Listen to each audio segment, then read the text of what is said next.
বাদিকে রাস্তাটা ক্লিয়ার করে দিন।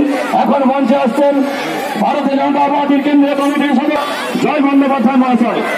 জয় ব্যানার্জি স্বাগত।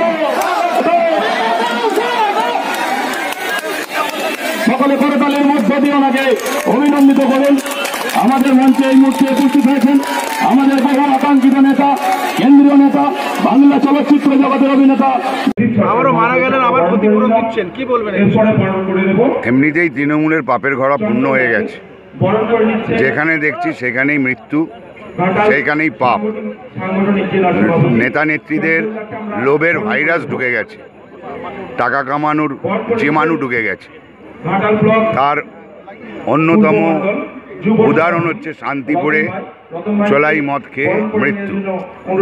এটা শুধু পশ্চিমবঙ্গে আমি দেখেছি, সারা দেশ বিদেশ ঘুরে, যে ধর্ষণ হলে চোলাই মদ খেয়ে মরলে ক্ষতিপূরণ হিসাবে টাকা দেয়, অথচ ক্ষতিপূরণ হিসাবে টাকা না দিয়ে এই চোলাই মদ বিক্রি এবং ধর্ষণটাকে যদি বন্ধ করা যায় তাহলে আর মানুষ মরবে না।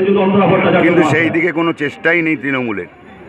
এখন যেহেতু রোজভ্যালি সারদা নেই, এখন এই সব করেই তৃণমূলরা পয়সা কামাচ্ছে।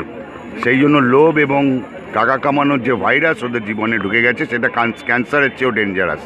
আমার তো মনে হয় ইমিডিয়েটলি এইসব বিষাক্ত চোলাই মদ যারা বিক্রি করছে তাদের ফাঁসি দিয়ে দেওয়া উচিত। 9 জনের মৃত্যু হয়েছে এবং আরও মৃত্যু হবে শুনছি।